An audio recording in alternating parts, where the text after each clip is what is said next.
Alright, so today I'm going to be talking to you about the new XVR UI. This is found in our Elite recorders, mostly the Pen DVRs. So moving on, let's go ahead and log in. And this is just basically admin 123. I don't have a hard drive installed, so it'll tell me if I don't have a hard drive. Click OK. And here's the UI. This is the same UI that you will find locally to the device. So it's easy to use. Top left corner here, you'll see some options. You have a few options here. Second page as well. Now, moving into clicking on camera, you can actually edit your camera's type, UTP or coaxial, the period 1 or 2, and your options here when it comes to the sharpness, hue, contrast, and so on and so forth. If you go to encode, you can select your compression type, your resolution, smart codec, and then so on and so forth. Snapshot, overlay. Here's where you can actually name your camera.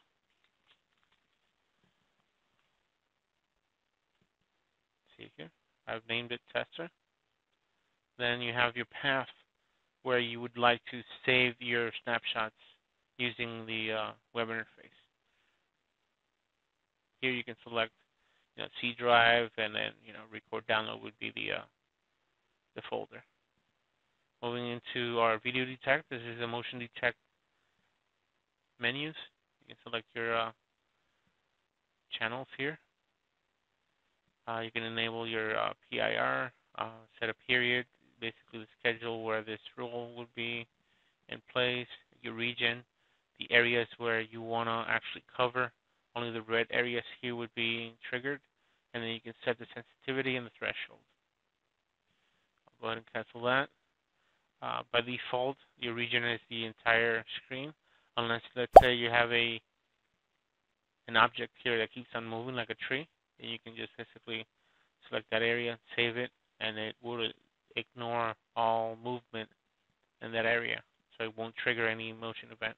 Now, based on this event, you can select to create a tour. Select the tour on a PDZ. This tour is basically what channels would be presented to you if you're viewing it locally. And then if you're going to create a snapshot of your cameras. So let's say if you have a motion on channel 1, and channel 1 also has a couple cameras in the front, you can actually select a couple cameras just to do your snapshot. If you have the ability to record your audio, you can do voice prompts. It'll actually output audio through the recorder, such as an alert, intruder alert, and such. If you go to PDZ, here you can select the channel where the PDZ is located, the type of PDZ, your communication type, serial or HDTV, and your protocol. It supports mainly most of all the protocols here. Usually it's Pelco DRP, which is the generics, and so on and so forth. So your baud rate and data stop bits, parity, and so on and so forth. Channel type, here you can select CVI, AHT, CVBS, which is your analog and or other. Normally this is set to auto. It'll actually detect what the input technology is, unless you select, let's say you want to make this 8-channel recorder, 16-channel recorder. If I do that, I save it, it's going to reboot, and then first 8, it's going to be whatever I selected here. If I selected IP, it basically turns into a full NVR. Or you can do a couple coaxial cameras and then your IP cameras. So moving on to network, here you can notice that there's tabbing. So network, here's your IP settings, your ports, HTTPS certification if you would like to add that. Wi-Fi is not used in this type of recorder. There is no other network card same as the 3G and 4G. PoE, that's another way to connect. You have your DDNS, where you can select to have your DDNS entered in here. Usually we use TechPro DDNS for that. Then you have your email, so you can get alerts. A UPnP, this is universal plug and play. It's something that we strongly not suggest utilizing, because in many cases it can actually open ports that you don't like to have opened. More than likely just open ports manually as opposed to using UPnP. SNMP is another protocol for troubleshooting your recorder, multicast, and your register, alarm center, P2P.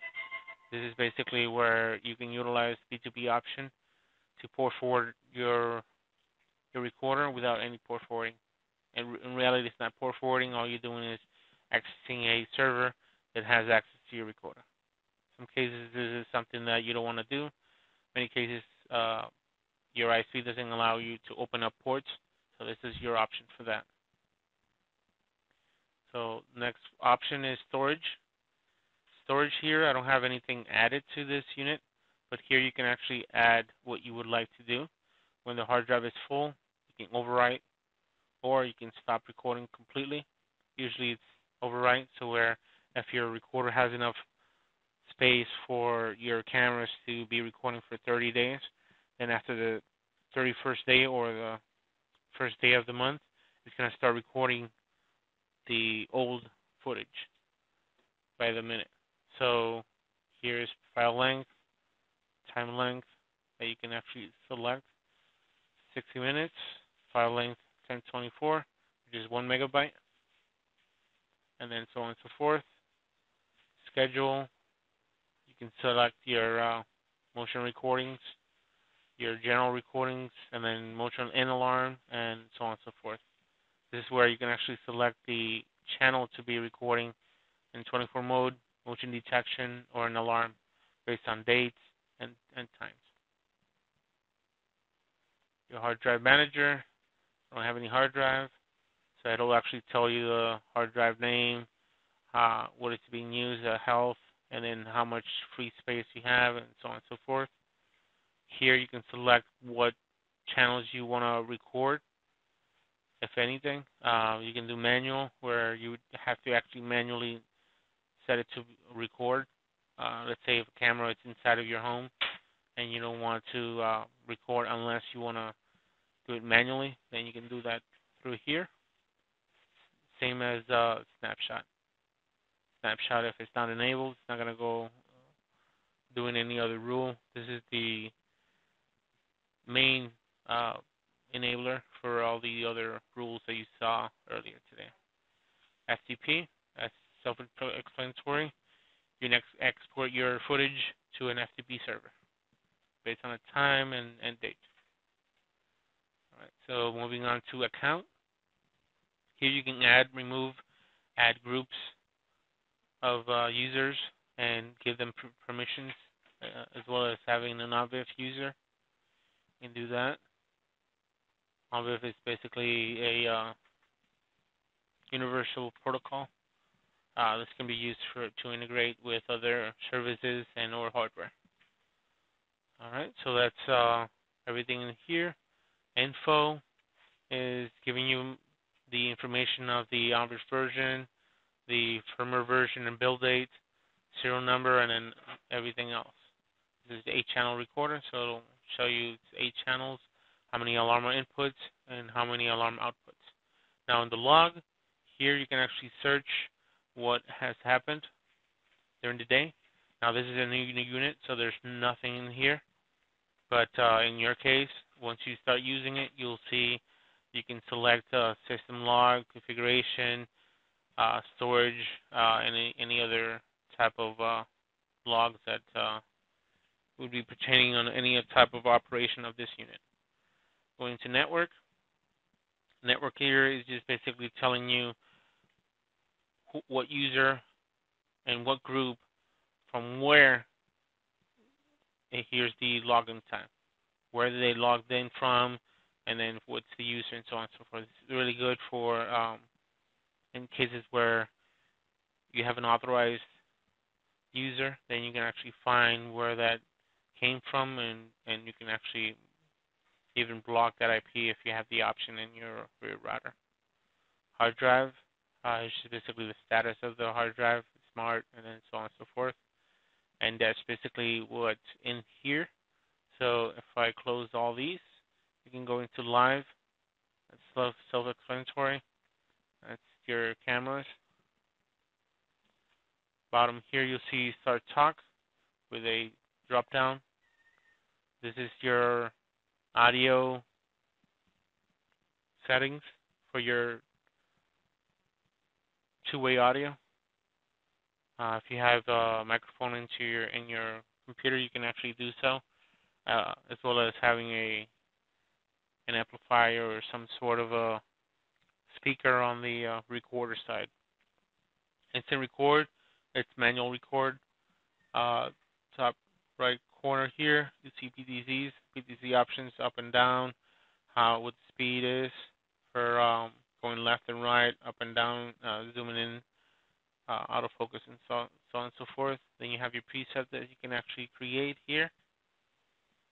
PTZ menu can be used for the OSD if the PTZ has the OSD, or if it's any other camera, you can use that here, along with plus iris, which is generic for many of the cameras. Going back into our menu, we'll see video, which is our footage.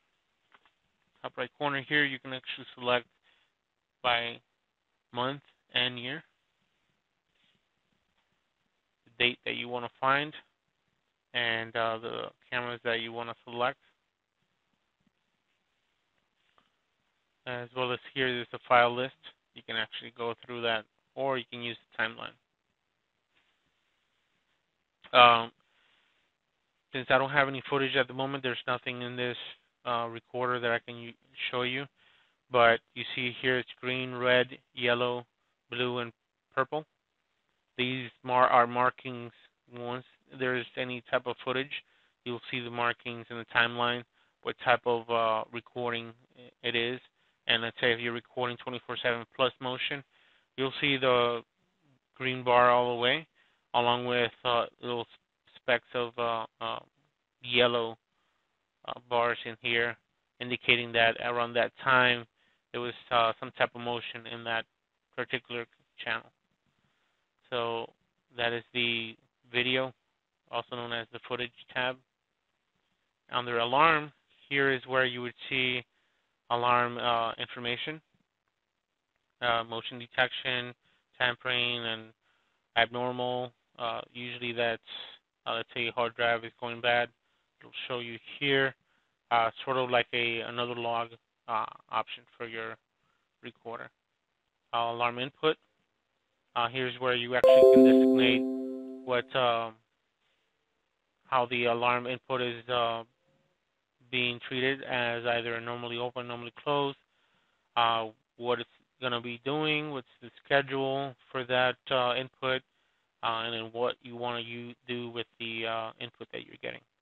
Alarm box is currently not connected. It's a little box that's connected to the unit via RS-232, and you can actually have extra alarm inputs and outputs to add to your recorder. HDTV Eye Alarm, something that we don't use. Some of the cameras may have this option. The cameras that we have in our lineup do not have that at the moment. Alarm output, same as alarm input, just basically output to whatever you would like. If you want to do, let's say, based on a motion, output to a relay, and then that relay can handle anything else. It's always good to have an external relay handle everything, and then just basically the recorder will engage that external relay, as opposed to connecting something directly to the recorder that would make sure that it doesn't damage the recorder itself. IVS. is intelligence. So we can, at the moment, I don't have a camera connected to this, but you can actually add, uh, by clicking here, you can add rules and draw your rules based on, let's say, a line, something that was left on the location. Uh, Somebody's actually going through an area. You can actually say, okay, anything going from one side to the other, and then so on and so forth. Here's all your menus for that. Then you have your IoT. Basically, temperature sensors and such. This is something that we don't have here. You can search by settings and so on and so forth. Wireless firing. Uh, that's something that may come in the future in our lineup. And backup. This is where you can actually do a full-blown backup of your footage. Either local PC, and then so on and so forth.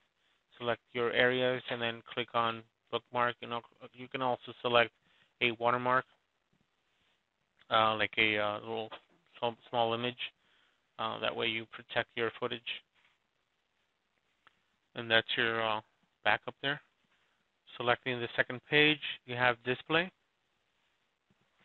Here, you can have it display your time, channel titles, IBS rules.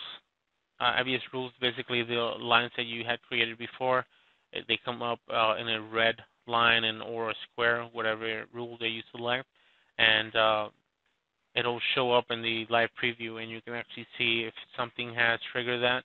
Usually it would blink and showing you that something did trigger that rule, and then it'll execute whatever you have added to that. Now in here's something really interesting. Normally this will come in this resolution, but in many cases there's some cases where it actually has a higher resolution. It's always best to actually access the unit using the web interface. That way you can actually select this as opposed to be locally. Sometimes this will be higher than whatever the monitor will allow, and all you would see is a black screen, and you would think that the unit is bad, when it's not the case. It's just basically a resolution mismatch. Now you can actually enable your extra screen by the VGA port or HDMI, and you can select the resolution as well. So you can have two outputs in this unit itself. Then you have your zero channel. You can enable that. If you don't want, you don't have to enable that, but the zero channel is basically a conjunction of all your channels in one small square. It's something that can be used for, let's say, commercial location where you want to show your clientele that they're being watched and to thread lightly, basically. Then you have your tour. Here's where you can actually select and create tours. Then you have your extra screen. You can do the tours for that as well. And that's basically the XVR UI in our glory. If you have any questions or concerns, please give us a call at 866-573-8878. Thanks for watching.